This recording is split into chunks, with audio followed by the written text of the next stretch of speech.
Bonjour à tous, bonjour à toutes, je suis ravie de vous retrouver aujourd'hui pour une nouvelle vidéo. Aujourd'hui je vous retrouve pour une vidéo très spéciale, un sujet que j'avais envie d'aborder depuis longtemps avec vous, et donc du coup aujourd'hui c'est le jour J. Voilà. Avant toute chose, j'aimerais juste vous dire un petit truc, c'est que en ce moment il y a une vente tan organique sur le site Beauté Privée. Pour ceux qui ont suivi, je vous avais parlé il y a pas très longtemps d'un autobronzant biologique avec d'autres produits aussi de la même marque, et en fait en ce moment même il y a une vente sur Beauté Privée, donc du coup les prix sont cassés. Franchement il y a du moins 60%, du moins 50%, je crois que l'autobronzant était à moins 62%, quelque chose comme ça. Donc je vous mets le lien de Beauté Privée en barre d'infos pour vous inscrire, c'est gratuit, et après accéder à la vente si jamais ça vous intéresse. Voilà, comme ça c'est dit. Et ensuite on va parler aujourd'hui d'un sujet, donc comme je vous disais, très spécial. Il s'agit de la quête de la perfection physique. Alors en fait j'ai voulu faire cette vidéo parce que je me suis dit que c'était peut-être un moyen d'essayer de, comment dire, décomplexer ensemble, parce que je sais qu'on est énormément de filles et puis même de garçons peut-être à complexer sur telle ou telle chose. Il y a certaines choses qui me dépassent. Ça peut paraître contradictoire d'avoir une chaîne beauté, de kiffer se maquiller, de kiffer s'habiller, de kiffer se faire belle, etc. et de parler tac d'un problème qui est la quête de la perfection physique. Mais il y a une certaine différence pour moi entre vouloir se faire belle, vouloir être au mieux de soi-même, et la perfection. Ce sont deux choses complètement différentes. La perfection c'est quelque chose que l'on n'aura jamais, qu'on peut chercher en vain mais qu'on ne touchera jamais du doigt, et j'ai l'impression que c'est un cercle vicieux, que pour certains ça peut être vraiment destructeur. C'est pour ça que j'avais envie de faire cette vidéo. La quête de la perfection pour moi elle ne date pas d'aujourd'hui. Aujourd'hui on vit dans une société, c'est vrai, qui est beaucoup basée sur l'image, etc.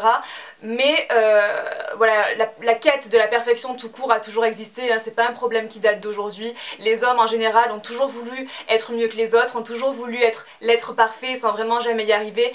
Je sais que pas tout le monde ne recherche la perfection, hein. Je dis pas que tout le monde, tous les gens ont envie d'être parfaits, mais c'est quand même, je trouve, un souci qui aujourd'hui quand même frustre beaucoup de femmes ou d'hommes, qui devient carrément une obsession, et je trouve que c'est dommage, parce que sur la Terre, malheureusement nous ne sommes que ce passage, et passer sa vie à chercher quelque chose que l'on n'aura jamais, je trouve ça dommage. Honnêtement je trouve ça dommage, et je pense que ça rend malheureux. Donc dans un premier temps je vais essayer de parler des raisons qui peut-être poussent à cette quête de la perfection physique, et dans un second temps essayer de vous parler un petit peu de mon expérience personnelle entre guillemets, comment j'ai vu tout ça à un moment donné, comment je le vois aujourd'hui, pourquoi j'ai évolué, etc., etc. Donc dans les raisons, je pense, qui poussent à ça, il y a déjà une chose évidente.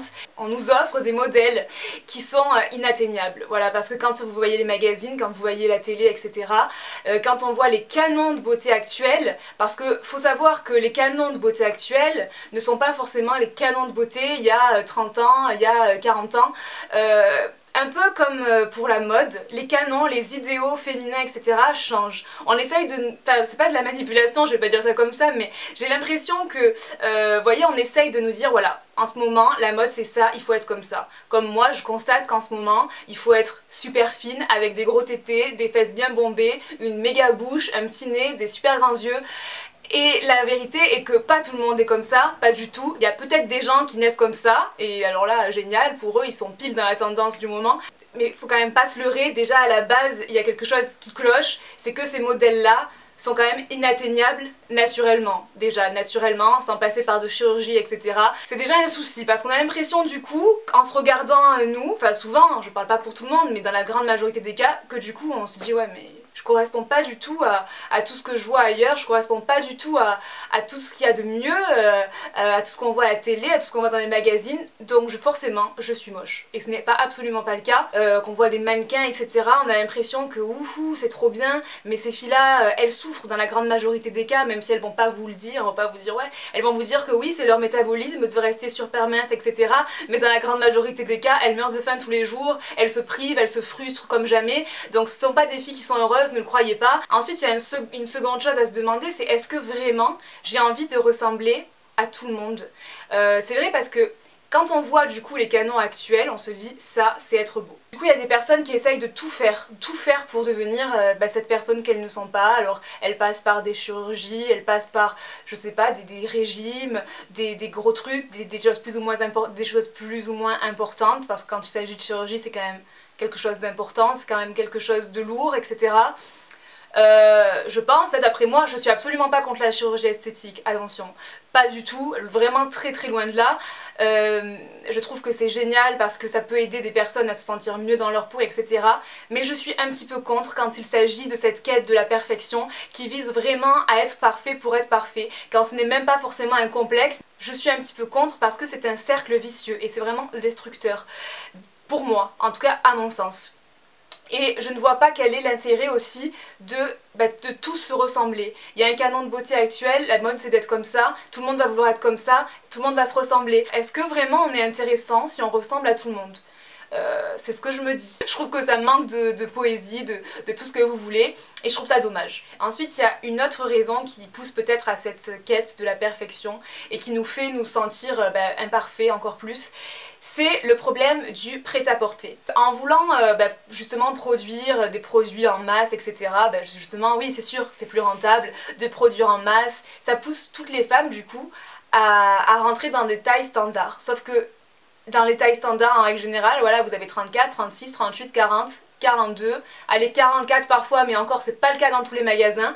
Et je trouve ça dommage parce qu'il y a des filles qui sont plus fines, il y a des filles qui sont plus fortes. Je veux dire, on n'est pas toutes pareilles. Et le fait justement de standardiser des tailles comme ça, ça fait, je pense, penser à ces personnes qui ne rentrent pas forcément dans ce moule-là, à se sentir exclues, à se dire ouais, c'est ma faute quoi, je suis pas comme ça, je suis pas comme les autres, c'est ma faute. Alors que non, c'est pas votre faute, c'est pas la faute des femmes, c'est pas la faute des hommes non plus, parce que ce problème il est mixte, hein, je veux dire, c'est pas forcément qu'un problème masculin ou qu'un problème féminin. C'est injuste, certes, mais ce n'est pas de votre faute. Ce n'est absolument pas de votre faute. Et vous savez, il y a des personnes qui font des retouches, il y en a des tas et des tas, on n'est pas du tout tous fait pareil, même quand on fait la même taille, si deux personnes font un 38, on ne va pas être pareil, on ne va pas être formé pareil. Pour certains il va falloir faire des retouches à tel niveau, pour d'autres à tel niveau. Je veux dire, les tailles standards ne vont pas à tout le monde. Même si vous ne rentrez pas dans une taille standard, sachez que même ceux qui rentrent ont quand même forcément parfois besoin de faire des retouches parce que telle ou telle chose ne vont pas. Donc ce n'est pas de votre faute et ça c'est important de le souligner, je pense. Et ensuite j'ai noté une petite raison qui du coup découle de tout ça. Si on nous offre comme ça sur un plateau des modèles inatteignables, si on nous fait voir ça ou ça, c'est pour une raison simple et évidente, c'est que cette quête de la perfection gagne à quelqu'un, et ça c'est clair et net, et ça gagne à qui? Ça gagne quand même à l'économie. Pourquoi? Parce qu'en fait, si vous voulez, en cherchant la perfection, en cherchant la jeunesse, parce que la perfection aujourd'hui, c'est la jeunesse, on est dans ce culte de la jeunesse, être jeune c'est être beau, oui c'est certes, être jeune c'est être beau, mais la beauté est éphémère, on n'est pas tout le temps jeune, voilà, et on vieillit, c'est normal, mais c'est pas pour ça qu'on devient moche, c'est pas pour ça qu'on devient, voilà, pas du tout, mais on vaut ce culte à la jeunesse tout le temps, et du coup, les femmes se frustrent à ce niveau-là beaucoup et vont passer leur vie à acheter des crèmes, à faire des régimes, à faire des chirurgies, à faire tout ce que vous voulez pour être la femme parfaite, dont tout le monde rêve, dont elle rêve, et elles vont passer leur vie à dépenser des fortunes dans tout ce domaine-là et ça gagne à quelqu'un quand même. Profite à tout ça, à toutes les marques d'anti-rides, tous les clubs de sport, à tout ce que vous voulez qui pourra servir à vous rendre parfait, et tout ça, ça les arrange bien sûr. Aujourd'hui avec cette grande mode de faire du sport à outrance, bien sûr les salles de sport ils sont OP, ça marche bien sûr on en voit ouvrir partout parce que c'est le top, parce qu'en ce moment c'est the tendance. Ensuite il y a un autre souci et je pense que c'est nous, ça c'est un souci essentiellement féminin, c'est cette comparaison qu'on fait tout le temps entre femmes, tout le temps. Et on le voit beaucoup plus chez les femmes que chez les hommes. Je dis pas que les hommes ne le font pas, mais nous les femmes on est grave atteintes. Toujours là à se comparer, après plus ou moins, hein. Il y en a plus ou moins qui ont le vice, c'est comme dans tous les domaines. C'est pour ça que souvent entre femmes ça se passe mal, pourquoi les filles sont mauvaises entre elles, pourquoi ci, pourquoi là, parce qu'on est tout le temps là, on se compare, elle est plus belle que moi, elle est plus mince que moi, elle est plus mate que moi, elle a une plus grosse bouche que moi, elle est mieux habillée que moi, elle est mieux coiffée que moi, elle a des cheveux plus beaux que moi. C'est mort quoi, c'est mort parce qu'on trouvera toujours plus belle que nous, on trouvera toujours plus mince que nous, on trouvera toujours plus jeune que nous et ça c'est quelque chose qui ne changera pas. Cette comparaison elle sert à rien mais je pense qu'elle est plus fortes malheureusement que les femmes. Voilà, tout simplement. Et je pense que les femmes se regardent beaucoup trop entre elles et les hommes se regardent beaucoup moins et ont tendance à plus s'accepter. C'est fatigant parce qu'on sait que les filles sont comme ça, on sait qu'entre filles ça se passe souvent mal, on sait que les filles sont toujours dans cette quête d'être mieux qu'elles, d'être la plus belle, la plus mince, la plus ci, la plus là. Et c'est fatigant et ça fout des complexes et voilà, stop, faut arrêter, faut essayer de se dire bon, ok, il y a d'autres filles, ok certes, il y en a peut-être des plus belles, il y en a peut-être des plus jeunes, il y en a peut-être des plus grandes, il y en a peut-être des plus je sais pas quoi. Mais moi, j'ai des qualités quand même et que peut-être elles n'ont pas. Moi, j'ai peut-être ça qu'elle n'a pas. Chacun a ses qualités et voilà, faut arrêter de tout le temps se comparer à tout le monde, je pense. Chacun a ses qualités, chacun a ses défauts, certes, mais personne n'est parfait encore une fois. Ensuite, la dernière chose qui je pense, est une raison à toute cette quête de la perfection, c'est notre valeur à nous, des femmes décoratives. Les femmes sont beaucoup jugées sur leur apparence et les hommes beaucoup moins. Avoir un homme qui a des cheveux gris, c'est trop stylé. Un homme avec des cernes, avec des petites rides sur le côté, c'est trop stylé. Ça donne un effet, ouais, j'ai vécu, tout ça, tout ça. Mais une femme avec des cheveux gris, des rides, des grosses cernes, non, ça sera jamais glamour. Donc nous, on est toujours jugés sur ça. Et je trouve ça un petit peu dommage. Je trouve que ça crée une pression qui n'a vraiment pas lieu d'être. Si un homme il est stylé avec des cernes, pourquoi une femme avec des cernes elle serait pas stylée? Ensuite, je pense, et dites-moi ce que vous en pensez, mais je pense qu'aujourd'hui, si on recherche tout le temps à être parfait, c'est parce qu'on a l'impression que beauté extrême, beauté parfaite, égale bonheur. Je pense que ce qu'on essaye de nous montrer aujourd'hui, justement quand on regarde la télé, etc., on voit des belles filles, on a l'impression que waouh, que c'est génial, que la beauté ça rend riche, que la beauté ça donne l'amour, ça vous donne tout ce que vous voulez, ça vous donne le bonheur. Sauf que non, la beauté ne veut pas forcément dire bonheur. Et souvent c'est le contraire, ces personnes qui sont dans la quête de la perfection permanente, physique, sont les plus malheureux, sont tellement basés sur elles-mêmes, ont tellement été basés sur elles-mêmes, leur beauté, leur corps, leur ci, leur là. Je pense vraiment que ça empêche après de s'ouvrir à quelqu'un. Comment accepter les imperfections des autres si nous-mêmes on a l'impression qu'on n'en a plus?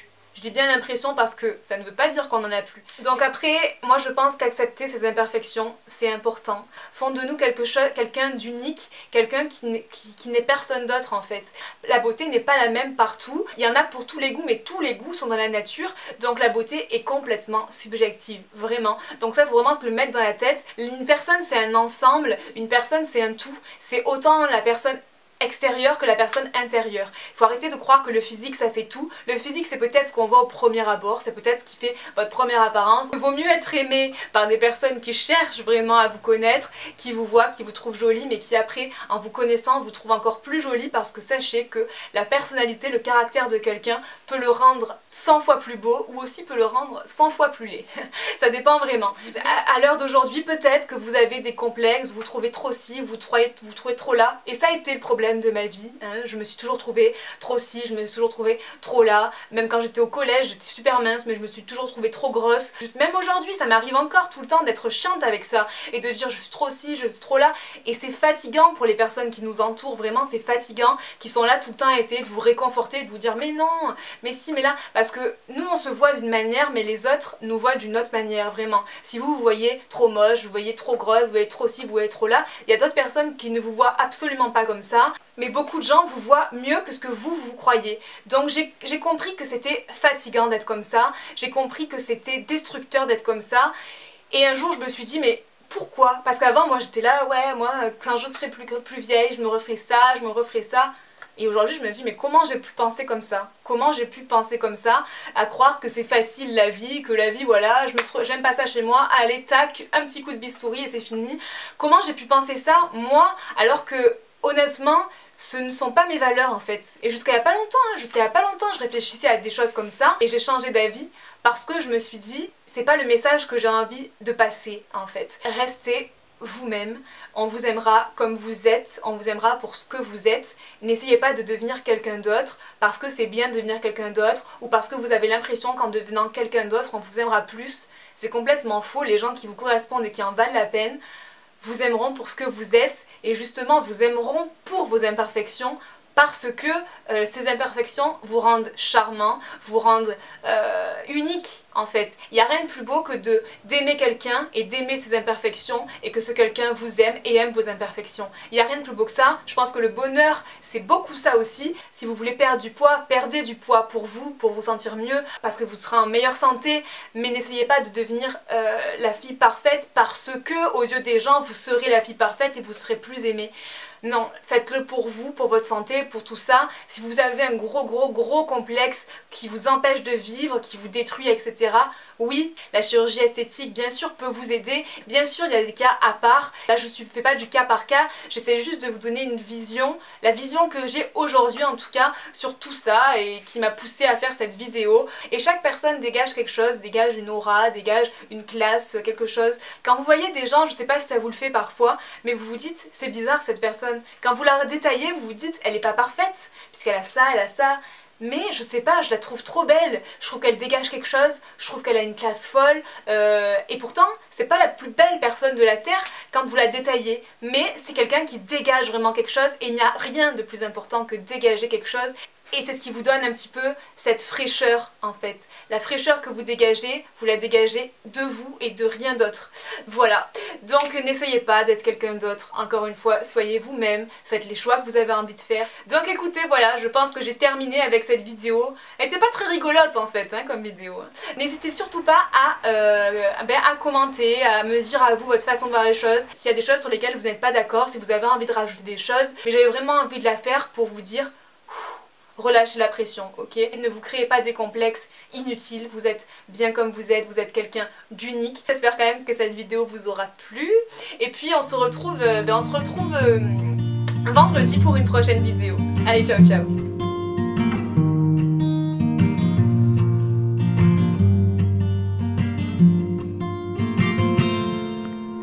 I woke up and down the steps I ran into your arms. Your clean white dress and hair